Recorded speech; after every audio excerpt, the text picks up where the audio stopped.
بسم اللہ الرحمن الرحیم۔ السلام علیکم۔ کہانی شروع کرنے سے پہلے میں آپ سے درخواست کروں گی کہ میرے اس چینل کو سبسکرائب کیجیے تاکہ میرے سبسکرائبر کمپلیٹ ہو سکیں۔ ختیجہ مسلسل روئے جا رہی تھی۔ اس کی چچی کہنے لگی، ارے کم بخت کیوں آنسو بہا رہی ہے؟ کہہ تو رہی ہوں لڑکیوں کی شادی اسی عمر میں ہوتی ہے۔ دیکھ، جب تیری دادی کی شادی ہوئی تھی وہ 13 سال کی تھی، اور جب تیری اماں بیاہ کر آئی تھی وہ 14 سال کی تھی۔ تو پھر بھی 15 سال کی ہے۔ شادی اسی عمر میں ہوتی ہے، اس میں رونا دھونا مچانے کا کیا فائدہ ہے؟ اب بند کر رونا دھونا ہے، ایسا لگ رہا ہے جیسے پتہ نہیں کتنا ظلم کر رہے ہیں ہم تم پر۔ ختیجہ سے سک کر رونے لگی اور روتے ہوئے کہنے لگی، چچی میں پڑھنا چاہتی ہوں، آپ کو کیوں میری بات سمجھ نہیں آتی؟ میری عمر کی لڑکیاں 10ویں جماعت میں پڑھتی ہیں اور آپ میری شادی کروانا چاہتی ہیں۔ میری جماعت کی کسی لڑکی کی منگنی تک نہیں ہوئی، میں کیسے شادی کر لوں؟ اگلے مہینے میری 10ویں کے پرچے ہونے والے ہیں۔ آپ کو پتہ ہے نا میں نے کتنی محنت کی ہے، 9ویں جماعت میں بھی بہت اچھے نمبر آئے تھے۔ مجھے تعلیم حاصل کرنی ہے، بہت بڑی استانی بننا ہے، یہ میرا خواب ہے چچی۔ ختیجہ نے روتے ہوئے التجا کی تھی۔ چچی نے اپنے سر پر ہاتھ مارا، کہنے لگی، پھر مرغی کی وہی ٹانگ کہ پڑھنا ہے پڑھانا ہے۔ ارے کم بخت ماری، تو انہیں پڑھ کر کیا کرنا ہے؟ چل 2-4 جماعتیں پڑھ بھی گئی تو کون سا وزیر اعظم کی کرسی پہ جا کے بیٹھ جائے گی؟ اب کرنا تو وہی ہے نا، ہانڈی چولہا، گھرداری اور بچے۔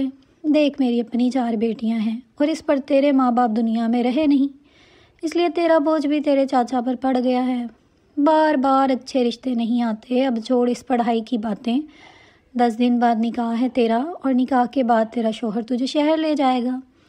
میں نے سنا ہے کہ لڑکا 12 جماعتیں پاس ہے، ہو سکتا ہے تجھے بھی آگے پڑھنے دے، شادی کے بعد کر لینا اپنے شوق پورے۔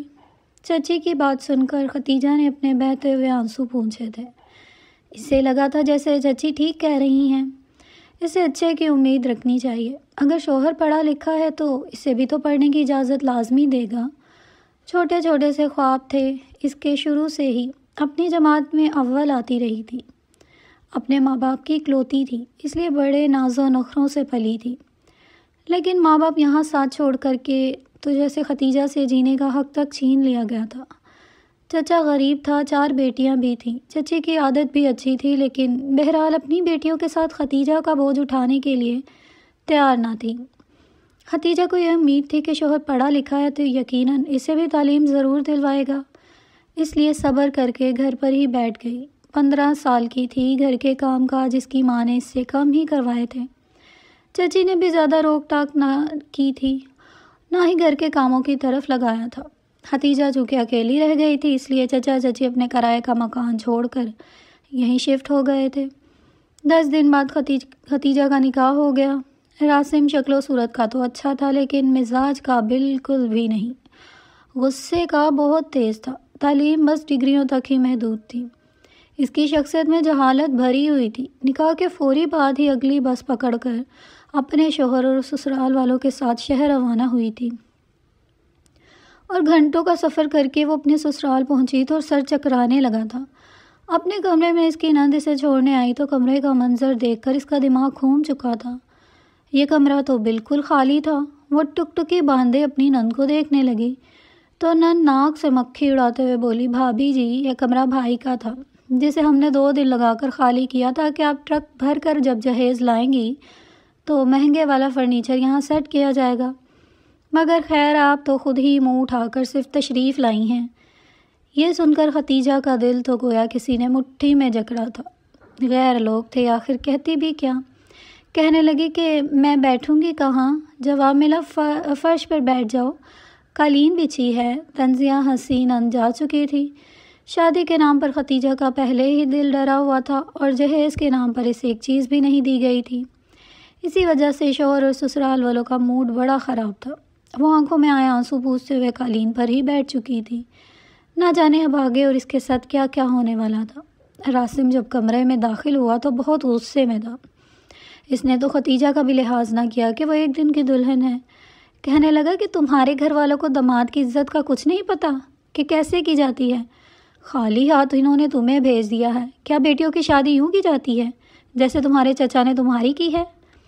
میرے خاندان والے مجھے اور میرے گھر والوں کو تانے دے رہے ہیں کہ کس فقیر کے گھر سے بیٹی بیاہ کر لائے ہو۔ ختیجہ یوں ہی زمین پر ڈری سہمی بیٹھی تھی۔ ختیجہ کیا کہہ سکتی تھی؟ وہ تو اس معاملے میں بالکل بے بس تھی۔ راسم نے جب اسے چپ دیکھا تو اسے بازو سے پکڑ کر زور سے کھینچا۔ وہ اس افتاد پر تیار نہ تھی۔ اگلے ہی پل راسم نے اسے چھوڑا تو منہ کے بل وہ فرش پر گری تھی۔ راسم غصے سے کہنے لگا، تم اس قابل ہی نہیں کہ میرے ساتھ میرے بستر پر لیٹ سکو۔ تمہاری اوقات یہی فرش ہے، سمجھی؟ ختیجہ بے بسی سے رو رہی تھی۔ ختیجہ جتنی بھی حیران ہوتی اتنا ہی کم تھا۔ اسے اپنے شوہر سے اس قسم کے رویے کی امید نہ تھی۔ وہ رونے لگی، کہنے لگی، راسم میرا کیا قصور ہے؟ میں تو خود یتیم ہوں، چچا بھلا مجھے کیوں جہیز دیتے؟ لیکن میں آپ کی خدمت کروں گی، آپ کے گھر والوں کو مجھ سے کوئی شکایت نہیں ہوگی۔ لیکن راسم کا غصہ تھا کہ کسی طرح کم ہونے کا نام نہیں لے رہا تھا۔ کہنے لگا کہ میری بہت بے عزتی ہوئی ہے تمہاری وجہ سے۔ میں تو اپنے دوستوں میں منہ دکھانے کے قابل نہیں رہا۔ مجھے تمہاری شکل سے بھی نفرت ہو رہی ہے، دفع ہو جاؤ یہاں سے۔ ختیجہ اس وقت راسم کا جاہلانہ رویہ اور سخت لہجہ سن کر حیران ہو گئی۔ اپنے کپڑے تبدیل کر کے زمین پر ہی لیٹ گئی۔ راسم نے ایک بار بھی اسے دوسرے کمرے میں لے جانے کا نہیں کہا تھا، جبکہ وہ خود دوسرے کمرے میں بستر پر سو رہا تھا۔ صبح صبح ساس نے کمرے کا دروازہ بری طرح سے دھڑدھڑایا تھا۔ راسم نیند کا پکا تھا، اس لیے ختیجہ نے ہی دروازہ کھولا، لیکن ختیجہ کے تو ہوش اڑ چکے تھے۔ ساس غصے سے سر تا پیر اسے گھور رہی تھی، جو ابھی تک دلہن ہی کے لباس میں موجود تھی۔ رونے کی وجہ سے کاجل بہہ بہہ کے پورے منہ پر پھیل چکا تھا۔ کہنے لگی، باہر آ کر سب کے لیے ناشتہ بنا، تیرے گھر والوں نے تو تم سے جان چھڑوائی ہے۔ تم جیسی لڑکی سے اپنے بیٹے کی شادی کروا کے میں پچھتا رہی ہوں۔ ختیجہ چپ چاپ کچن میں جا کر سب کے لیے ناشتہ بنانے لگی، لیکن اسے کام کی اتنی عادت نہ تھی، اس لیے بار بار اس کا ہاتھ چل رہا تھا۔ کافی دیر سے وہ کچن میں لگی ہوئی تھی، لیکن اسے ٹھیک سے ناشتہ نہیں بن رہا تھا۔ تبھی اس کی ساس کچن میں داخل ہوئی، اسے دیکھ کر اس پر چلانے لگی۔ کہنے لگی، کتنی سست ہو تم، اتنا وقت لگتا ہے تمہیں ناشتہ بنانے میں؟ ساس نے اس پر چلانا شروع کر دیا۔ کہنے لگی، جیسے تم کھانا بنا رہی ہو، دوپہر کے کھانے کا وقت ہو جائے گا۔ تو وہ رونے لگی۔ ابھی 15 سال کی بھی نہیں ہوئی تھی کہ پورے گھر کی ذمہ داری اس پر آ چکی تھی۔ گھر کی صفائی ستھرائی سے لے کر کھانا داری، ہر چیز کی ذمہ داری اس 15 سالہ ختیجہ پر اس کی ساس نے ڈال دی تھی۔ نہ اسے کام سکھایا اور نہ ہی اسے کچھ بتایا، لیکن اس کی ذرا سی غلطی پر اس کی ساس طوفان کھڑا کر دیتی تھی۔ پھر راسم کا رویہ ایسا نہ تھا کہ وہ اس سے کچھ ہمدردی والا سلوک کرتا، ہر وقت اسے جہیز نہ لانے کے طعنے دیتا رہتا اور اسے زمین پر سلاتا۔ اس نے اپنا فرنیچر کمرے میں رکھ لیا تھا، پھر بھی وہ اسے زمین پر ہی سلایا کرتا۔ ایک بار سب مہمان راسم کے گھر میں جمع تھے، سب کا کھانا اکیلی ختیجہ نے بنایا تھا۔ سب ٹیبل پہ بیٹھے کھانا کھانے لگے تو ختیجہ بھی ٹیبل پر کرسی کھینچ کر بیٹھنے لگی۔ راسم نے تو مہمانوں کا بھی لحاظ نہیں کیا۔ کہنے لگا، اے لڑکی، تم اتنی اوقات نہیں ہے کہ تم ہمارے ساتھ بیٹھ کر کھانا کھاؤ۔ وہ زمین دیکھ رہی ہو نا، جاؤ وہاں جا کر بیٹھو، اور جب ہم سب کھانا کھا چکیں گے تو پلیٹوں میں جھوٹا بیٹھ جائے گا نا، وہ کھانا تمہیں ملے گا، تمہاری یہی اوقات ہے، یتیم کہیں کی۔ راسم کی بات سن کر ختیجہ کو بہت دکھ ہوا تھا۔ کیا یتیم ہونا اس کا قصور تھا، یا اس نے اپنے ماں باپ کو خود مار ڈالا تھا؟ کیا صرف ماں باپ کا زندہ ہونا اور جہیز لانا ہی عورت کی زندگی میں خوشیاں لا سکتا ہے؟ خیر، وہ پتھر کی مورت تھی، شوہر کے کہے مطابق بیٹھ گئی۔ سارے مہمان راسم کی تعریفیں کر رہے تھے کہ بیوی کو قابو میں رکھو۔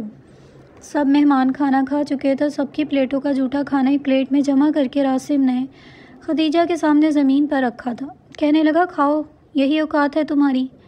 بدلے میں ختیجہ نے ایک گہری سانس خارج کرتے ہوئے راسم کو دیکھا اور وہی کھانا اٹھا کر اس کی آنکھوں میں آنکھیں ڈال کر کہنے لگی۔ ایک بار ختیجہ کھانا بنا رہی تھی کہ وہیں کہیں پرانے اخبار پڑھے تھے۔ اس نے ایک اخبار پکڑا اور پڑھنے لگی۔ اسے پڑھنے کا بہت شوق تھا، لیکن چچی نے اسکول چھڑوا کر اس کی شادی کر کے اس پہ بہت بڑا ظلم کیا تھا۔ اخبار پڑھنے میں اس قدر مگن ہو گئی، اسے پتہ ہی نہیں چلا سارا کھانا جل گیا تھا۔ کھانے کی بو آئی تو اس کی ساس کچن میں آ گئی۔ کہنے لگی، کرم جلی، یہ کیا کیا تو نے، سارا سالن جلا دیا۔ یہ سن کر ختیجہ بری طرح سے بوکھلائی تھی، پریشان سی ہو گئی۔ اپنی صفائی میں کچھ کہتے اس سے پہلے ساس نے سناٹے دار تھپڑ ختیجہ کے منہ پر دے میا۔ کہنے لگی، ایک تو تو جہیز میں کچھ لائی نہیں ہے، اور میرا بنا ہوا جہیز اور یہ گھر کی بھی تو جلانے پر تلی ہوئی ہے۔ منحوس ماری، تجھے تو بیاہ کر لانا ہی میری سب سے بڑی غلطی تھی۔ آخر کیا بگاڑا ہے ہم نے تیرا؟ 2 وقت کا تجھے کھانا دے رہے ہیں، گھر دے رکھا ہے، چھت دے رکھی ہے، اور تو اور میں نے اپنا اکلوتا بیٹا تیرے سپرد کر رکھا ہے۔ ارے تو اس قابل ہی نہیں تھی جو اس گھر کی بہو بن کر آتی۔ یہ تو ہمارا جگرا ہے جو ابھی تک تجھے اس گھر میں رکھا ہوا ہے، مگر اس کے باوجود تو ایسی حرکتیں کرتی پھر رہی ہے۔ تجھے تو ہمارے پیر دھو کر پینے چاہیے تھے، مگر تو ایسی لاپرواہ اور پوہڑ عورت ہے کہ کھانا ہی جلا دیا۔ کیا رکھا تھا اس اخبار میں جو اٹھا کے پڑھ رہی تھی؟ جانتی تھی اس بار اسی کی غلطی ہے، اس لیے گال پر ہاتھ رکھے سسکتے ہوئے ساس سے معافی مانگنے لگی۔ کہنے لگی کہ معاف کر دے، بس میں پڑھنے میں اس قدر مگن ہو گئی کہ یاد ہی نہیں رہا۔ عین اسی وقت راسم گھر میں داخل ہوا۔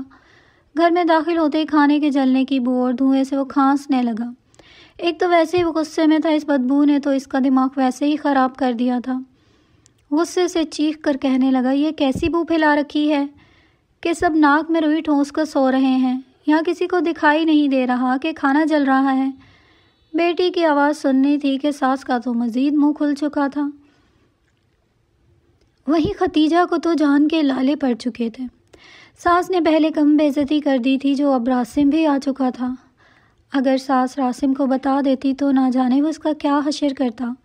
ختیجہ تو ڈر چکی تھی۔ اس سے پہلے کہ ساس باہر نکل کر راسم کو کچھ بتاتی، فوراً وہ اپنی ساس کا بازو پکڑ کر ہاتھ جوڑ کر کہنے لگی کہ پلیز خالہ راسم کو کچھ مت بتانا، میں ابھی سب کچھ صاف کر دیتی ہوں، بھلے ہی آپ مجھے رات کا کھانا نہ دینا، لیکن راسم کو کچھ مت بتانا، وہ پھر مجھ پر ہاتھ اٹھائیں گے۔ مگر ساس تو ایسی تب چڑھی تھی کہ اس نے ایک نہ سنی۔ تب تک راسم بھی بپھرا ہوا کچن میں آ چکا تھا۔ ساس نے سب کچھ رٹا رٹایا راسم کو بتا دیا۔ یہ سن کر راسم تو غصے سے پاگل ہو چکا تھا۔ فوراً اپنے پیر میں موجود جوتا اتارا اور وہیں ختیجہ کی پٹائی شروع کر دی۔ ختیجہ رو رہی تھی، چلا رہی تھی، اپنی ساس کو مدد کے لیے بلا رہی تھی، مگر ساس ایک جانب کھڑی یہ سارا تماشا دیکھتی رہی۔ جب راسم مار مار کر تھک چکا تو ساس اسے پکڑ کر باہر لے گئی اور کہنے لگی، بس بیٹا بہت ہو گیا، میں مزید اسے اس گھر میں برداشت نہیں کر سکتی، جلدی اسے واپس اس کی چچا چچی کے پاس بھیج دیں گے۔ ختیجہ کا پورا وجود درد سے تڑپ رہا تھا، اس کی آنکھوں سے آنسو بہہ رہے تھے اور وہ روتے ہوئے اپنے ماں باپ کو یاد کر رہی تھی جو منو مٹی تلے سکون کی نیند سو رہے تھے۔ کتنی ہی دیر وہ اپنے جسم کو سہلاتی رہی اور پھر اٹھ کر جیسے ہی اپنے کمرے میں جانے لگی تو ایک مرتبہ پھر ساس کڑوی کسیلی سنانے لگی۔ اس کی چھوٹی نند اب دوبارہ سے کھانا بنا رہی تھی، جبکہ یہ دیکھ کر عاصم کو مزید غصہ آ گیا۔ اسے تو شاید کوئی بہانہ ہی چاہیے تھا۔ جیسے ختیجہ کمرے میں گئی تو اس نے کمرے کا دروازہ بند کر دیا۔ رات کا کھانا سب نے مل کر کھایا تھا، مگر ختیجہ سے کسی نے پوچھا بھی نہیں تھا۔ اس کی طبیعت بے حد خراب تھی، بھوکا رہنے کی وجہ سے بار بار ابکائیاں آ رہی تھی، چکر بھی آ رہے تھے، مگر شوہر کمرے میں آ کر اس کی خوب تذلیل کرتا رہا اور وہ بیٹھ کے کنارے پر سر رکھے ہی گہری نیند سو چکی تھی۔ صبح اس کا وجود بخار سے تپ رہا تھا۔ ساس نے جب اسے آ کر کام کرنے کا کہا تو کمرے سے باہر نکلتے ہی چکرا کر گر گئی۔ اس کی حالت کافی غیر ہو چکی تھی۔ ساس بھی تھوڑی پریشان سی ہو گئی۔ فوراً اپنی چھوٹی بیٹی کو کہا، جا کر پانی لے کر آؤ، پتہ نہیں اسے کیا ہو گیا ہے۔ پانی کا چھڑکاؤ کرنے سے اسے کچھ ہوش آیا تھا، مگر بلڈ پریشر کافی حد تک لو ہو چکا تھا اور سانس بھی اکھڑی اکھڑی لے رہی تھی، رنگت بالکل زرد پڑ چکی تھی۔ کل رات جس قدر عاصم نے اسے مارا تھا اس کے چہرے پر نیل پڑ چکے تھے، ہاتھ پاؤں پر الگ نشان بنے تھے۔ اس کی حالت بہت غیر ہو رہی تھی، اس لیے جیسے تیسے نہ چاہتے ہوئے بھی ساس نے رکشہ منگوایا اور اس میں بٹھا کر بہو کو لیے ڈاکٹر کے پاس چلی گئی۔ لیڈی ڈاکٹر نے چیک اپ کیا تو بغور ختیجہ کا چہرہ دیکھنے لگی، پھر کہنے لگی، اسے یہ چوٹیں کیسے آئی ہیں؟ یہ سن کر ساس فوراً کہنے لگی کہ بس کام کرتے ہوئے سیڑھیوں سے گر گئی تھی تو یہ چوٹیں آ گئی ہیں۔ یہ سن کر ڈاکٹر نے ایک نظر گھور کر ساس کو دیکھا اور پھر دوائیاں لکھتے ہوئے کہنے لگی کہ جو بھی تھا اب آپ کو اپنے بہو کا خیال رکھنا ہوگا، اسے وقت پر کھانا پینا دیں اور کوشش کریں کہ دوبارہ یہ اس طرح نہ گرے کہ اس کے جسم پر یوں نشان پڑے ہوں، کیونکہ یہ ماں بننے والی ہے۔ یہ لفظ سننا تھا کہ ختیجہ کا دل ایک پل کو رک کر دوبارہ دھڑکا تھا۔ وہیں ساس کے چہرے پر خوشی واضح ہوئی تھی۔ ختیجہ کو تو یقین ہی نہیں آ رہا تھا کہ اتنی بڑی خوشی ملنے والی ہے۔ اس نے سوچا کہ ہو سکتا ہے باپ بننے کی خبر سن کر عاصم کا رویہ اس کے ساتھ اچھا ہو جائے، زندگی میں شاید کچھ خوشی آ جائے۔ گھر جا کر ساس نے مٹھائی کا ڈبہ کھولا اور سب سے پہلے عاصم کو ہی مٹھائی کھلائی تھی اور پھر اسے بتایا کہ وہ باپ بننے والا ہے۔ یہ سن کر عاصم کے چہرے پر ہلکی سی مسکراہٹ چھائی، مگر اگلے ہی پل وہ سختی سے ختیجہ کا منہ دبوچ کر کہنے لگا کہ سن لڑکی، مجھے بیٹا چاہیے، سمجھ رہی ہے نا؟ بیٹا ہی ہو اگر تو نے لڑکی پیدا کی تو دیکھنا میں کھڑے کھڑے ہی طلاق دے دوں گا۔ ختیجہ سہم چکی تھی، بھلا اس معاملے میں وہ کیا کر سکتی تھی؟ اس نے خود تو بیٹا یا بیٹی کا فیصلہ نہیں کرنا تھا، یہ تو رب کے فیصلے تھے۔ 9 ماہ تک اسے تھوڑی سہولت دی گئی تھی، کھانا پینا وقت پر دیا جاتا، راسم پھل بھی لے کر آیا کرتا، دوائیاں بھی باقاعدگی سے دی جاتی، گھر کے کاموں کا بوجھ بھی اس کے کندھوں سے ہٹا لیا گیا تھا۔ مگر 9 ماہ بعد جب ڈاکٹر نے اسے بتایا اس نے خوبصورت بیٹی کو جنم دیا ہے تو ایک مرتبہ پھر اس کا سانس رک چکا تھا۔ وہ ہسپتال میں اپنی ساس کے ساتھ آئی تھی، مگر چونکہ کچھ پیچیدگیوں کی وجہ سے ڈیلیوری میں دیری ہو رہی تھی اس لیے ساس بھی تھکی ہاری گھر واپس چلی گئی۔ وہ اکیلے ہی ہسپتال میں موجود تھی جب اپنی بچی کو لے کر واپس گھر پہنچی تھی۔ گھر میں نند، ساس اور شوہر سب بیٹھے آرام سے کھانا کھا رہے تھے۔ جب ختیجہ پر نظر پڑی تو سب کے چہروں پر مسکراہٹ پھیلی تھی، مگر سب سے پہلے راسم نے سوال کیا کہ یہ کیا لے کر آئی ہو؟ یہ لڑکا ہے یا لڑکی؟ یہ سن کر ختیجہ مسکراتے ہوئے کہنے لگی، بیٹی ہے، تم بیٹی کے باپ بن چکے ہو۔ اتنا سننا تھا کہ مارے غصے کے راسم نے وہیں کھڑے کھڑے ختیجہ کو طلاق دے دی۔ کہنے لگا کہ میں اپنی بات کا پکا ہوں، کہا تھا نا طلاق دے دوں گا، اب جہاں سے آئی ہے وہیں دفع ہو جا۔ یہ سن کر ختیجہ کے چہرے پر 2 آنسو آئے تھے، مگر اگلے ہی پل وہ مسکرائی تھی، کیونکہ ایک عمر قید سے اسے آج رہائی مل چکی تھی۔ اس نے اپنا سامان اٹھایا اور بچی کو لیے ہنستی مسکراتی اس گھر سے نکلی تھی۔ یہ دیکھ کر اس کا شوہر جل چکا تھا، وہ اکیلے ہی اتنا لمبا سفر طے کر کے میکے آئی تھی۔ چچی نے جب اسے یہاں دیکھا تو کوئی سوالات کرنے لگی۔ چچا تو غصے سے اسے مارنے تک گیا تھا، کہنے لگا تو نے ایسا کیا کیا جو اس نے تجھے طلاق دے دی؟ صرف بیٹی پیدا کرنا تو مسئلہ نہیں ہو سکتا، بہتر ہے تو واپس جا، حلالہ کریاں جو بھی کر، مگر تجھے یہاں نہیں رکھوں گا۔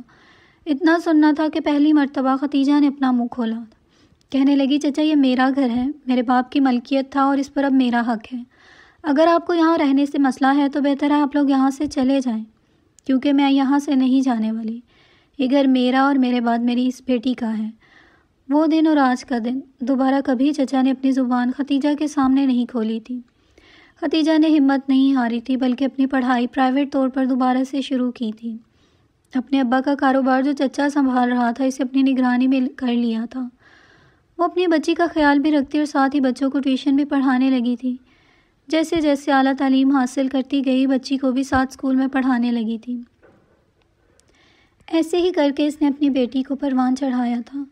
اس کی بیٹی ایمن 15 سال کی ہو چکی تھی، بالکل اپنی ماں کی ہم شکل تھی۔ وہ جانتی تھی کہ اس کی ماں نے کس قدر مشکل سے اسے پروان چڑھایا ہے اور ایک مضبوط، نہ ڈرنے والی، اپنے فیصلے خود کرنے والی لڑکی بنایا تھا۔